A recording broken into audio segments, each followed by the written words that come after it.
Welcome to Fire Engineering's Training Minutes. I'm Steve White, Battalion Chief with the City of Fishers Fire Department. In this series of videos, we're going to go back to the basics. We're going to start from arrival all the way through the extrication. We're going to call this segment Street Smart Setup. Our goal is to set up our equipment based on the order in which we anticipate using it. Tarps are nice, but they're not required. To bring in the cribbing, stabilization is usually the first step in extrication. Gaining access with hand tools.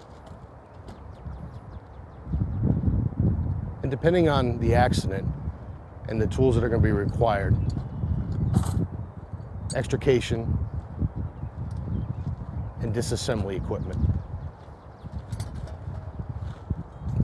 Different departments carry their equipment in different fashions, but the idea is to have one central staging area so that the extrication runs as organized as possible and all members of the rescue company know where their equipment's going to be as the extrication advances.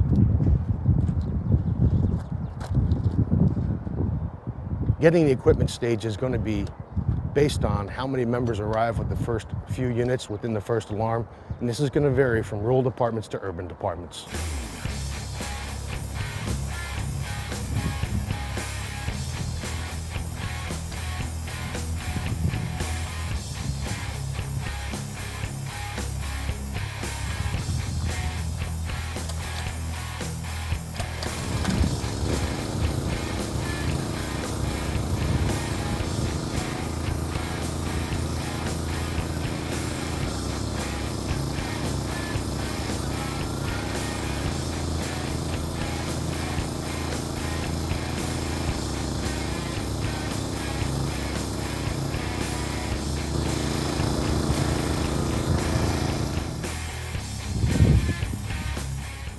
Now at the equipment stage, we have a pretty good tool cache all set up and ready to go.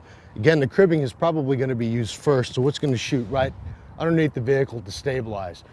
You can see we've already got our equipment set up as far as our hydraulics go.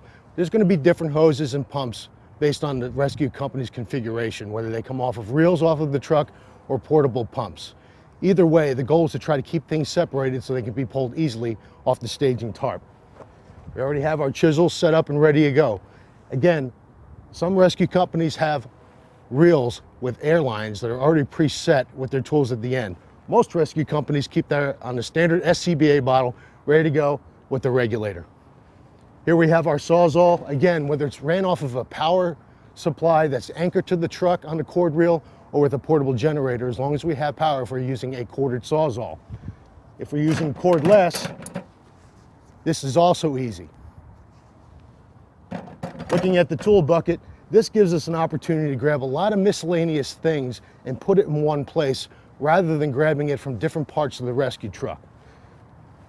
Peel and peak tools, spare Sawzall blades, chisel bits, glass tools, all in one place. So if they're needed through the course of the extrication, they're right here at the central staging tarp.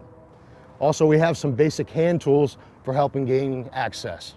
With Street Smart Staging, we understand that this is going to vary based on rural departments and urban departments. But being able to have your tools staged give us the opportunity to help shave time off of the golden hour so that we can get the victim out as soon as possible. Thank you for watching Training Minutes, and we'd like to thank Holmatro for sponsoring this segment.